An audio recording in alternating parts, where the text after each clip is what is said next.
Assalamualaikum warahmatullahi wabarakatuh. Bismillahirrahmanirrahim. Bismillahilladzi la yadurru ma'asmihi syai'un fil ardi wala fis sama'i wa huwas samiul alim. Alhamdulillahi rabbil alamin. Alhamdulillahilladzi khalaqal insana 'allamahul bayan. Alhamdulillahilladzi khalaqal insana fi ahsani taqwim. Asyhadu an la ilaha illallah wahdahu la syarika lah. Iyyahu na'budu wa iyyahu nasta'in. Wa asyhadu anna sayyidana Muhammadan 'abduhu wa rasuluh. Sayyidul awwalina wal akhirina wa rahmatan lil alamin, amma ba'du.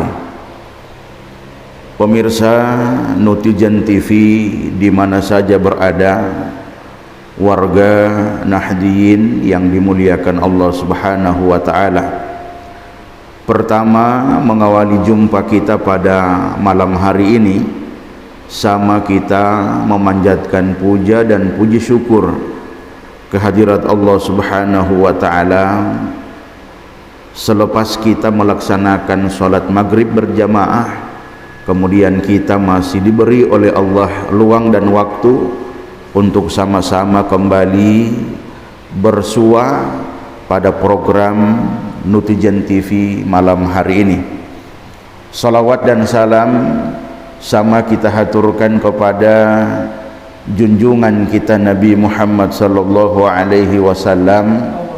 Semoga limpahan berkah dan syafaat beliau akan sampai kepada kita sekalian umat di akhir zaman, khususnya kita yang berjamaah pada malam hari ini, wabil khusus kepada seluruh umat Islam di mana saja berada, amin ya mujibas sailin. Hadirin kaum muslimin wal muslimat, warga Nahdiyin, pemirsa Nutijan TV yang dimuliakan Allah Subhanahu wa taala. Pada kesempatan yang mulia ini masih di dalam kitab yang sama, kitab Tanqihul Qauli yang disarah oleh Imam An-Nawawi Al-Bantani, mengambil pokok pembahasan fi fadilati la ilaha illallah, berbicara atau membahas tentang fadilah, keutamaan membaca, mengucapkan, melafalkan kalimat la ilaha illallah. Sebagaimana yang kita ketahui, kalimat ini kalimat yang sangat sakral, atau yang kita bahasakan dengan kalimat tauhid, pengesaan kepada Allah Subhanahu wa taala. Sehingga dalam sebuah sabdanya Rasulullah Muhammad sallallahu alaihi wasallam menjelaskan, man akhiru kalamihi la ilaha illallah dakhalal jannah. Barang siapa yang akhir ucapannya mengucapkan kalimat la ilaha illallah ketika dalam keadaan syakaratil maut, topulitio mola lopulito lo kalimat la ilaha illallah, di akhir ucapannya kalimat tauhid, dakhalal jannah, maka dijamin oleh Nabi masuk surga. Ini tentunya menjadi satu tanda bahwa begitu tinggi nilai dari sebuah kalimat yang kita kenal dengan kalimat tauhid, la ilaha illallah. Kita akan melihat beberapa penjelasan di dalam kitab ini yang disarah oleh Imam An-Nawawi Al-Bantani. Rasulullah sallallahu alaihi wasallam bersabda, man qala kulla yawmin la ilaha illallah Muhammadur Rasulullah mi'ata marrah jaa yaumal qiyamati wajhahu kal badri. Barang siapa yang mengucapkan di setiap harinya, jadi setiap hari itu dia mengucapkan apa yang diucapkan, la ilaha illallah Muhammadur Rasulullah mi'ata marrah, 100 kali setiap hari. la ilaha illallah Muhammadur Rasulullah, la ilaha illallah. Selalu ada waktu 100 kali. Kalau dalam 24 jam itu kita mengisi dengan sholat 5 waktu, mungkin kita bisa bagi sholat maghrib 10, sholat isya 10, 5 waktu ada 50, atau kita bagi 20 sehingga 5 waktu 100. Man qala kulla yaumin la ilaha illallah Muhammadur Rasulullah mi'ata marrah, barang siapa yang setiap harinya mengucapkan la ilaha illallah Muhammadur Rasulullah 100 kali, jaa yaumul qiyamah, akan datang nanti di hari kiamat, wajhahu kal badri, wajah orang tersebut bercahaya seperti purnama. Jadi mutineno. Jadi cahaya zikir itu bukan begitu hebatnya. Cahaya zikir itu bukan hanya sekedar menghiasi hatinya, tapi memantul di wajahnya, memantul di wajahnya, sehingga para ahli zikir itu terlihat dari wajah yang berseri-seri. Wa qala sallallahu alaihi wasallam, Nabi sallallahu alaihi wasallam bersabda, afdalul dzikri la ilaha illallah, seutama-utama zikir itu mengucapkan kalimat la ilaha illallah. Semua zikir itu bisa, tapi kata Nabi seutama zikir adalah mengucapkan la ilaha illallah. Seafdal-afdalnya zikir itu mengucapkan kalimat la ilaha illallah. Wa afdalud doa alhamdulillah, dan seutama-utama doa itu mengucapkan alhamdulillah. Sehingga setiap kali kita mengawali doa, kata alhamdulillah itu selalu dibaca, alhamdulillahi rabbil alamin hamdan syakirin, karena memang afdalnya doa itu mengucapkan alhamdulillahi rabbil alamin. Afdalul dzikri, sebagian ulama ahli zikir, karena kita mengenal ada mazhab zikir. Kalau mazhab fikih kita mengenal beberapa imam, Imam An-Nawawi, Imam Abu Hanifah, Imam Maliki, Imam Syafi'i, Imam Ahmad bin Hanbal. Itu mazhab fikih. Kemudian dalam dunia zikir atau dalam dunia tasawuf kita mengenal ada mazhab zikir. Mazhab zikir pun ada kelompok-kelompoknya. Ada Tariqah Naqsabandiyah, ada Tariqah Khalidiyah, ada Tariqah Tizaniyah, ada Tariqah Qadiriyah, ada Tariqah Rifa'iyah, ada Tariqah Sammaniyah, bahkan ada Tariqah Alawiyah. Tariqah-tariqah ini yang menjadi kiblat ilmu-ilmu panduan zikir. Nah, kita menyebutnya dengan mazhab zikir. Sebagian ulama yang mazhab zikir, ulama-ulama tariqah, memaknai afdalul dzikri itu dengan bahasa lezat. Selezat-lezatnya zikir mengucapkan kalimat la ilaha illallah. Lezat luar biasa. Kalau orang sudah terbiasa dengan kalimat itu, dia akan merasakan kelezatan daripada kalimat la ilaha illallah. Dia tidak akan putus dari kalimat itu karena lezatnya. Sama seperti orang habis makan yang enak bertahun-tahun masih dia ingat, ada makan di situ, itu enak sekali, padahal sudah berapa tahun lalu, tapi lezatnya itu masih terasa. Begitulah zikir. Afdalul dzikri, seutama-utama zikir, ulama ahli zikir mengatakan selezat-lezatnya zikir mengucapkan kalimat la ilaha illallah. Sehingganya Rasulullah sallallahu alaihi wasallam itu dalam sebuah riwayat peristiwa hijrah Nabi Muhammad sallallahu alaihi wasallam yang didampingi oleh Sayyidina Abu Bakar As-Siddiq, ketika berada di dalam gua, mereka dikejar-kejar oleh orang kafir Quraisy. Sayyidina Abu Bakar As-Siddiq itu ada dinding goa itu yang tidak sempat dia bersihkan. Di dalam goa itu ada binatang kalajengking.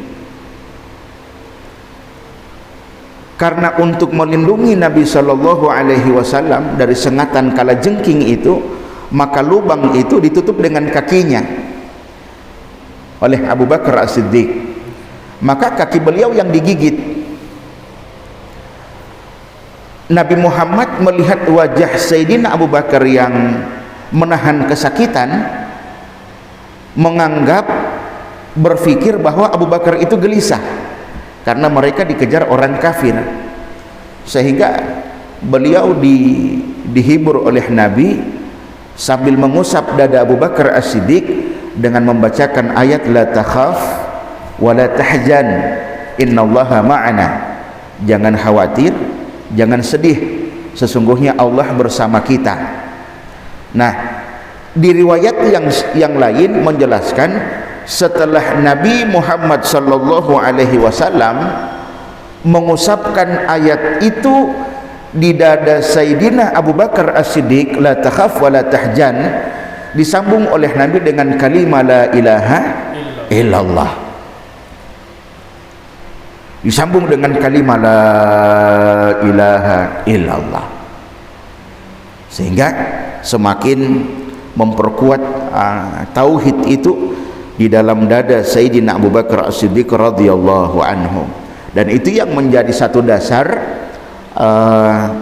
sebagian ulama Thariqah Naqsabandiyah mentalkin zikir, sebagian ulama Qadiriyah mentalkin zikir dengan talkin zikir la ilaha illallah.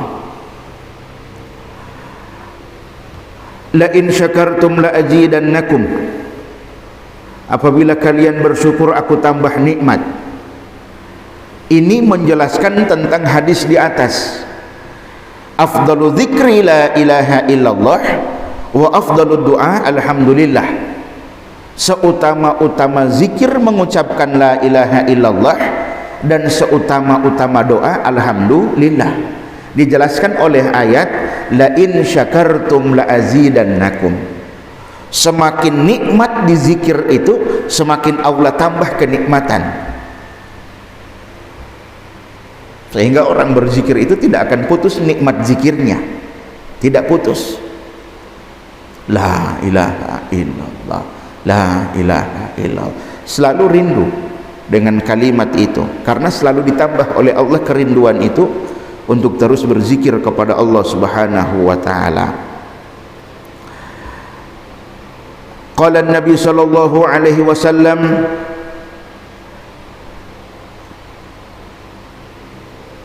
Rasulullah sallallahu alaihi wasallam bersabda, innallaha ta'ala yaqulu, sesungguhnya Allah Subhanahu wa taala berfirman. Artinya ini hadis qudsi. Jadi hadis qudsi itu masuk dalam kategori wahyu Allah, firman Allah. Berbeda dengan firman yang berupa Al-Quran. Kalau Al-Quran diturunkan oleh Allah yang pertama melalui malaikat Jibril. Yang kedua, Al-Quran turun itu dua periode, periode Makkiyah, periode Madaniyah. Yang ketiga, Al-Quran itu turun sesuai asbabun nuzul, sebab-sebab turunnya ayat. Itu Al-Quran. Kalau dia hadis qudsi, itu firman Allah, wahyu Allah yang langsung dibisikkan oleh Allah di dalam dada Nabi Muhammad sallallahu alaihi wasallam. Langsung dibisik oleh Allah dalam hati Nabi Muhammad tanpa perantara malaikat Jibril alaihi salam. Sehingga kalau kita lihat di dalam Al-Quran, wa ma yantiqu anil hawa in huwa illa wahyu yuha, Nabi Muhammad itu berbicara, berkata-kata tidak berdasarkan nafsunya, tetapi wahyu yuha, ucapan Nabi, perkataan Nabi itu wahyu yang diwahyukan, wahyu yang diwahyukan. Sehingga para ulama ahli hadis itu sangat berhati-hati dengan hadis. Kenapa? Karena ucapan Nabi itu wahyu yang diwahyukan. Berhati-hatinya bagaimana? Para ulama yang ahli benar-benar dengan hadis tidak membuang hadis dhaif, tidak membuang. Itu olanto masati an madhaif buang. Padahal yang namanya hadis itu selemah-lemahnya hadis kan tetap dia ucapan Nabi. Anu lo yali kali abasi Kiai Haji Abbas Rauf sapi itu pen ma PPO pada bos sapi tangguli ya. Sapi kakinya 4 hilang 1 bola totolu pada bos sapi tangguli ya. Odito Allah hadis selemah-lemahnya hadis tetap hadis namanya. Sehingga para ulama yang ahli hadis tidak membuang hadis dhaif, karena sedaif-daifnya hadis keluar dari mulut Nabi. Yang mendaifkan hadis itu bukan Nabi, tapi para perawi. Hadis itu dianggap daif karena perawinya cacat, bukan karena nabinya. Sehingga para ulama tidak membuang hadis daif. Hadis daif boleh digunakan, boleh diamalkan. Yang tidak boleh itu hadis daif digunakan sebagai istimbat hukum, itu tidak boleh. Karena berbicara tentang halal haram, tentang hukum, tidak boleh menggunakan hadis dhaif. Tapi kalau hanya sekadar fadilah amal, menjelaskan tentang amal ibadah, keutamaan, fadilahnya, pahalanya, boleh. Sehingga tidak heran teman-teman kita jamaah tabligh ada kitabnya Fadilah Amal. Dalam kitab Fadilah Amal itu kita akan temukan beberapa hadis dhaif, tidak jadi masalah, boleh diamalkan karena dia tidak berbicara tentang hukum. Nah, kita kembali kepada riwayat yang tadi, hadis qudsi. Sesungguhnya Allah Subhanahu wa taala berfirman, la ilaha illallah kalami. Sesungguhnya kalimat la ilaha illallah itu ucapanku, kalamku, kata Allah. Lo iya lo eya uti la ilaha illallah kalami wa ana huwa, dan aku adalah kalimat itu. Aku itu kalimat itu olahu. Man qalaha, dan barang siapa yang mengucapkan la ilaha illallah dakhala hisni, sungguh dia telah masuk dalam bentengku. Wa man dakhala hisni amina min aqabi, dan barang siapa yang masuk dalam bentengku maka dia telah aman dari siksaku. Jadi kalimat la ilaha illallah itu benteng.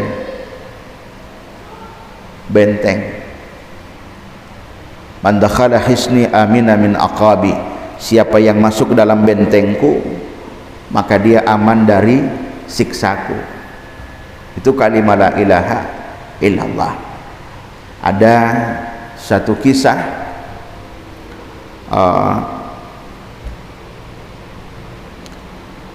para ulama yang khalisan mukhlisan, mereka yang benar-benar ikhlas dalam menjalani, dalam mengamalkan kalimat la ilaha illallah. Pada satu ketika ulama ini asik dengan zikirnya, la ilaha illallah, la ilaha illallah, la ilaha illallah. Lezat, sudah masuk pada lezatnya zikir. Dalam lezatnya zikir itu Allah Subhanahu wa ta'ala mengizinkan terbuka hizabnya ketika dalam zikir. Maka dibuka oleh Allah sehingga dia bisa melihat sesuatu yang tidak dilihat oleh orang lain. Maka karena dia sudah bisa melihat, semakin menambah gairahnya untuk berzikir kepada Allah. Karena semakin, sebagaimana para nabi diperlihatkan mukjizat oleh Allah, sehingga semakin bertambah ibadahnya para nabi. Begitu juga para ulama-ulama yang karomah, ketika mereka dibukakan karomah oleh Allah, mereka semakin giat beribadah kepada Allah. Nah, kalimat la ilaha illallah ini, sebagaimana riwayat Da'sur ini kan salah seorang algojo dari kafir Quraisy yang memang ditugaskan untuk membunuh Nabi Muhammad sallallahu alaihi wasallam. Satu ketika Da'sur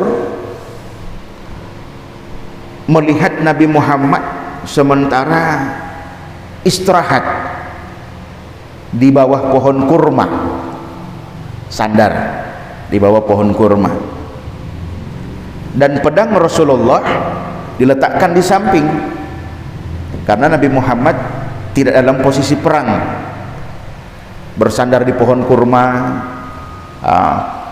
pedangnya diletakkan di samping. Da'sur datang dari bagian belakang, diambillah pedang Nabi Muhammad, diambil pedang Nabi Muhammad, ditodongkan kepada Nabi Muhammad. Lalu dia berkata begini, "Ya Muhammad, siapa yang akan menolongmu?" Sambil menodong Nabi Muhammad dengan pedang beliau. "Ya Muhammad, siapa yang akan menolongmu?" Spontan Rasulullah mengucapkan Allah. Spontan. Maka begitu hebatnya kalimat Allah itu, Da'sur terpental jauh. Hanya dengan kalimat Allah, Da'sur terpental jauh, bergetar tubuhnya. Lalu diambil pedang oleh Nabi Muhammad, dibalik todong, "Ya Da'sur, sekarang siapa yang akan menolongmu?" Dengan sebab itu Da'sur masuk Islam. Kuatnya kalimat la ilaha illallah, subhanahu wa ta'ala. Sehingganya wa man dakhala hisni amina min aqabi, siapa yang masuk ke dalam bentengku, dahalo kalimah baita, kekuatan zikir itu, maka dia akan selamat dari siksaku. La ilaha illallah hisni wa man dakhala hisni amina min adzabillah. Kalimah la ilaha illallah itu bentengku, dan barang siapa yang masuk ke dalam bentengku, maka dia aman, selamat dari azabku. Selamat. Tapi tentunya kalimat la ilaha illallah yang sudah dimaknai. Sayyidut Tabi'in, Imam Hasan Al-Basri. Imam Hasan Al-Basri punya majelis ilmu. Kemudian di depan rumah ada sangkar burung. Ada burung yang pintar. Yang burung itu diajarkan oleh Imam Hasan Al-Basri mengucapkan la ilaha illallah, sampai burung itu benar-benar fasih mengucapkan la ilaha illallah. Ada tamu la ilaha illallah, tamu pulang diantarkan dengan la ilaha illallah, waktu makan la ilaha illallah. Pintar burung itu mengucapkan la ilaha illallah. Satu saat burung itu mati. Burung itu mati. Hasan Al-Basri menangis. Melihat burung itu mati, Hasan Al-Basri menangis sambil menatap burung itu, dipegang di tangannya, menangis. Santri-santri Imam Hasan Al-Basri melihat gurunya menangis, mendekati gurunya, lalu bilang begini, "Guru, kenapa guru menangis? Hanya karena burung yang mati.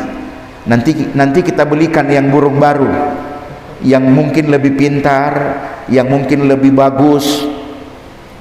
Kata Imam Hasan Al-Basri, "Yang membuat aku menangis bukan karena burung ini mati, tapi apakah kalian tidak belajar dari burung ini? bertahun-tahun dia berzikir la ilaha illallah, la ilaha illallah, la ilaha illallah, tapi ketika sakaratil maut, apa yang diucapkan oleh burung? Kek kek kek kek kek kek kek kek kek. Itu yang aku khawatirkan, jangan sampai zikirku tidak akan mengantarku sampai sakaratil maut. Hedahalo to olando olo odito molotolomo kalima bo medungga sakaratil maut mah jamuali. Sehingga zikir ini kalau bahasanya Imam Al-Ghazali harus riyadhah, harus ada proses latihan, harus ada proses pembiasaan. Sehingga kata Nabi, zaddidu imanakum, perbaharui iman kalian. Mopopohulo imani. Para sahabat bertanya, kaifa nuzaddidu imanana ya Rasul, bagaimana cara kami memperbaharui iman? Maulolomola utim popohulo imani. Dijawab oleh Nabi sallallahu alaihi wasallam, fa'akthiru min qawli la ilaha illallah. Memperbaharui iman itu dengan cara memperbanyak mengucapkan kalimat la ilaha illallah. Perbanyak la ilaha illallah, la ilaha illallah, la ilaha illallah, la ilaha illallah, la ilaha illallah. Perbanyak, diamalkan, diriyadhahi, dibiasakan. Dari zikir lisan lama kelamaan akan pindah ke kolbu, ke hati. Sama dengan orang yang istighfar, astaghfirullah rabbal baraya, astaghfirullah minal khataya. Lama kelamaan istighfar itu akan menggetarkan hati, mahyohyongo. Semakin lama dia beristighfar, semakin bergetar hatinya, menangis dia. Itu tujuan Nabi, fa'akthiru min qawli la ilaha illallah. Perbanyaklah mengucapkan kalimat la ilaha illallah, karena semakin banyak diucapkan akan tembus ke hati. Itu makna dari ungkapan Nabi, fa'akthiru min qawli la ilaha illallah.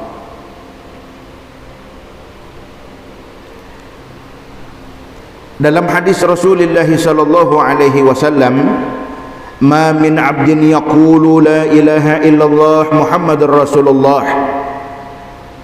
Barang siapa seorang hamba mengucapkan la ilaha illallah, tidaklah seorang hamba, ma min 'abdin, mengucapkan la ilaha illallah Muhammadur Rasulullah, illa qala Allah Ta'ala, kecuali Allah Subhanahu wa Ta'ala berfirman.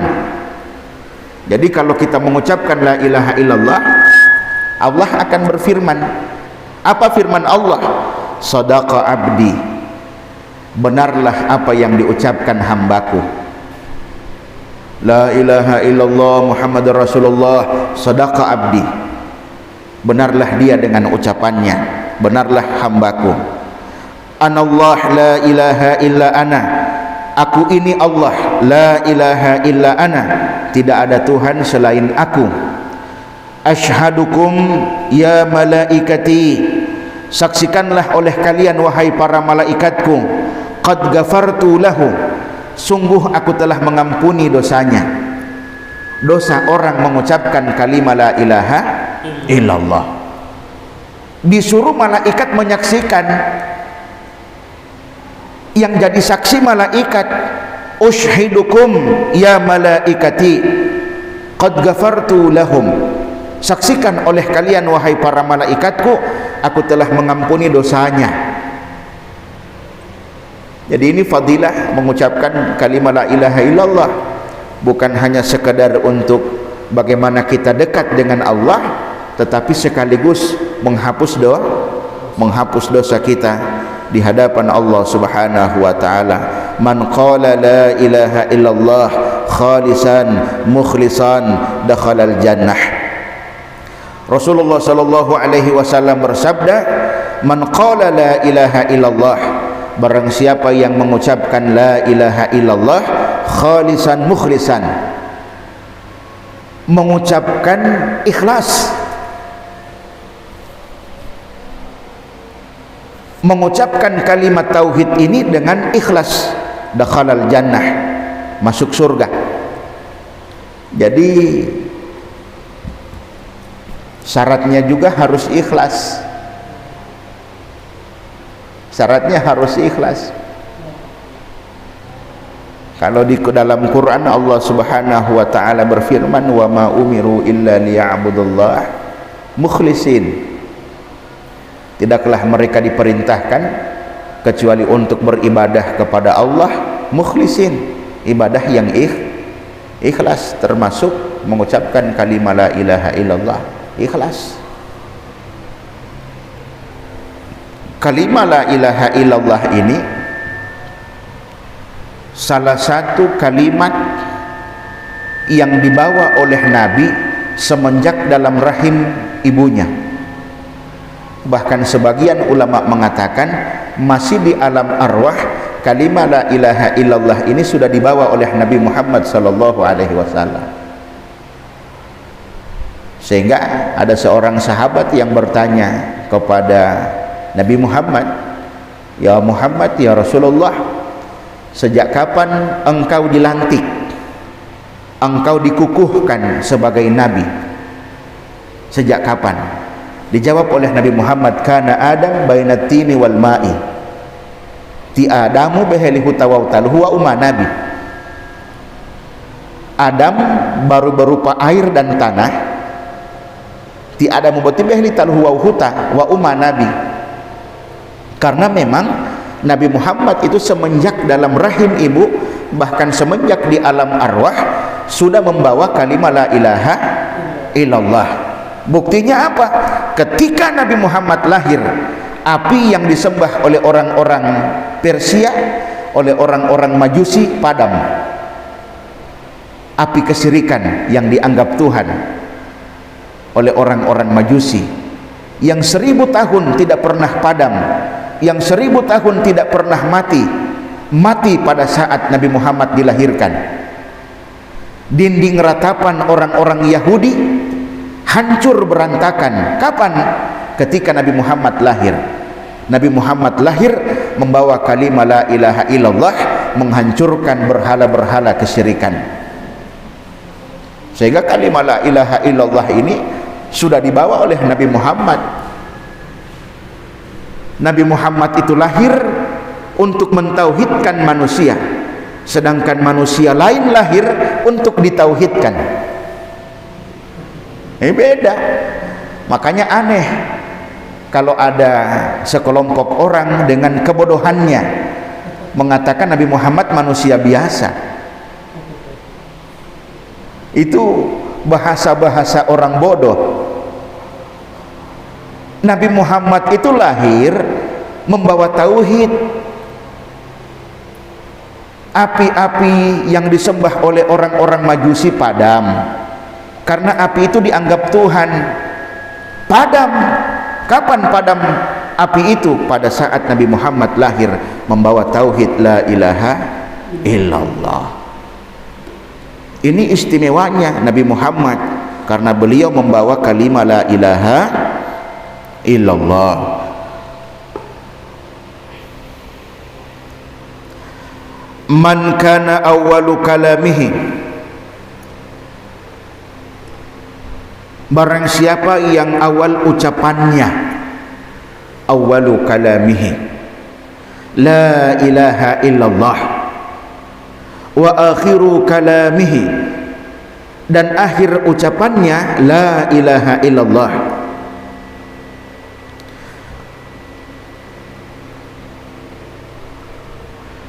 maka Allah tidak akan menyegerakan dosanya. Artinya dah halo awal dan akhir ucapannya la ilaha illallah. Dan orang kalau sudah terbiasa dengan kalimat la ilaha illallah, itu jadi satu hiasan di lisannya, memang sudah terpatri di lisannya kalimat la ilaha illallah. Sehingga di dalam Al-Quran Allah subhanahu wa ta'ala berfirman, fa'lam annahu la ilaha illallah, afdalu dzikri fa'lam annahu la ilaha illallah. Seutama-utama zikir, ketahuilah, adalah mengucapkan kalimat la ilaha illallah. Sehingga mudah-mudahan dengan fadilah-fadilah ini semakin menggairahkan kita untuk mengamalkan kalimat la ilaha illallah.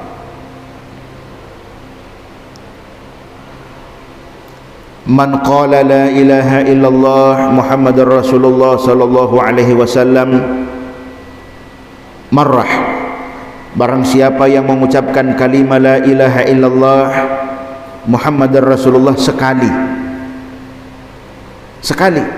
kata Nabi sekali, ghufira lahu dunubahu, maka diampuni dosanya sekali. Coba bayangkan kita kalau sholat berapa kali mengucapkan la ilaha illallah Muhammadar Rasulullah? 5 waktu, belum tambah sholat yang sunnah, belum tambah bacaan-bacaan di luar sholat. Mengucapkan la ilaha illallah Muhammadar Rasulullah. Bahkan kalimat la ilaha illallah Muhammadar Rasulullah ini sudah menghiasi pintu surga. Dan itu yang dilihat oleh Nabi Adam ketika ditiupkan ruh oleh Allah kepada Nabi Adam. Ruh itu naik perlahan ke atas, maka mata Nabi Adam terbuka. Maka yang pertama dilihat oleh Nabi Adam kalimat la ilaha illallah Muhammadar Rasul tertulis di pintu surga. Tertulis di pintu surga, sudah dibaca oleh Nabi Adam, sudah dibaca oleh Nabi Adam. Pertama kali Nabi Adam terbuka matanya, ditiupkan ruh, tertulis di pintu surga. Dan dengan kalimat la ilaha illallah Muhammadar Rasulullah, Nabi Adam berwasilah sehingga tobatnya diterima oleh Allah. Sampai Allah tanya, wahai Adam, kamu kenal Muhammad di mana? Kamu tahu Muhammad di mana? Nabi Adam jawab, ya Allah, ketika engkau tiupkan ruh ke jasadku dan pertama kali aku membuka mataku, yang aku lihat kalimat la ilaha illallah Muhammadar Rasulullah, dan kalimat itu tertulis di pintu surga. Aku yakin ya Allah, Muhammad itu pasti makhluk mulia karena berdampingan dengan namamu, berdampingan dengan nama Allah, sehingga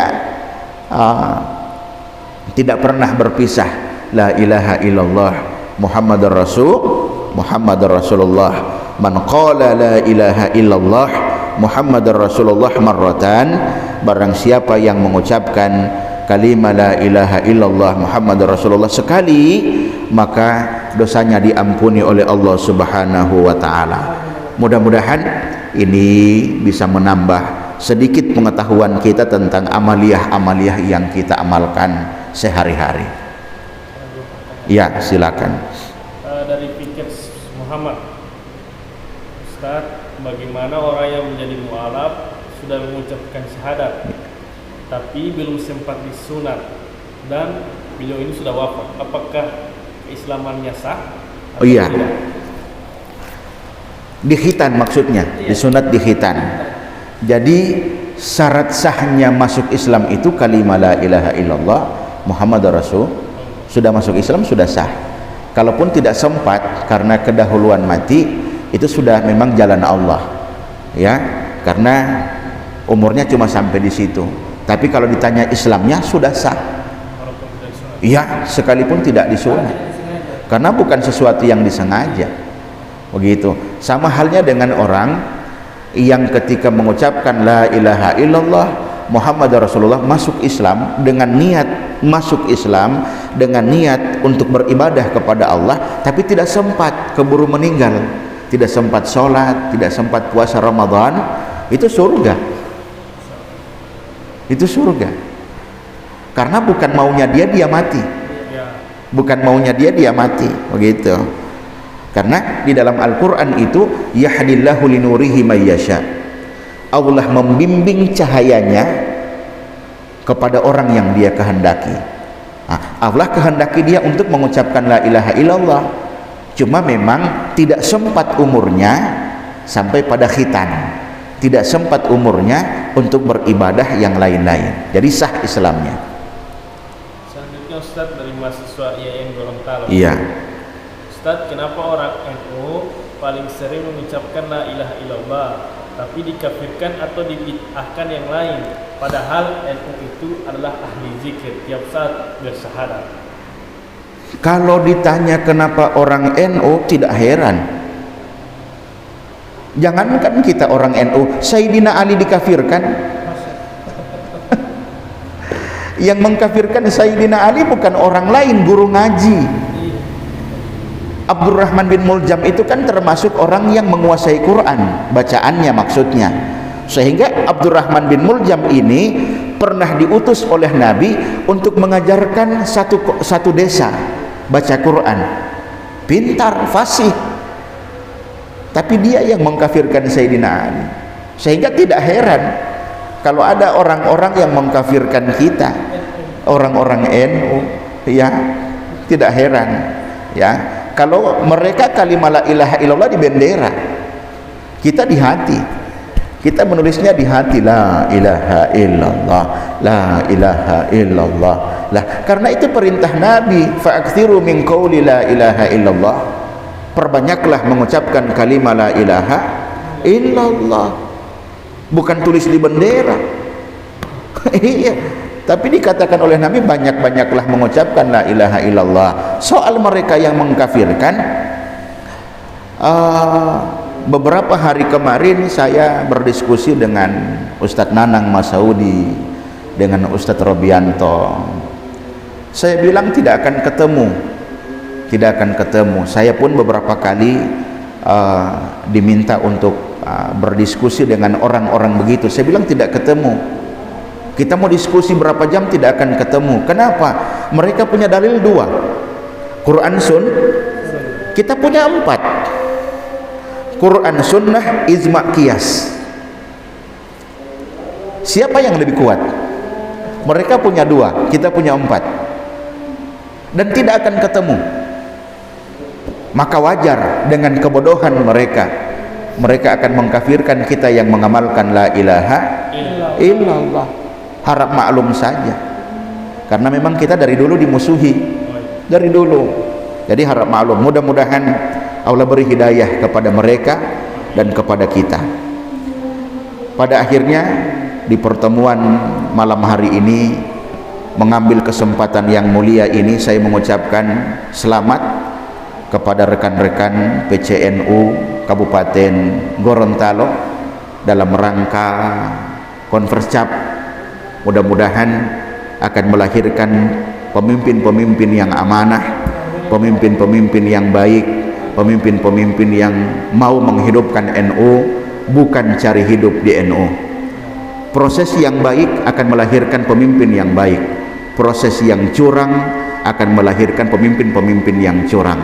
Mudah-mudahan kita dijauhkan oleh Allah dari hal-hal yang curang. Amin ya mujibas sa'ilin. Billahi taufiq wal hidayah. Wallahul muwafiq ila aqwamit thariq. Wassalamualaikum warahmatullahi wabarakatuh.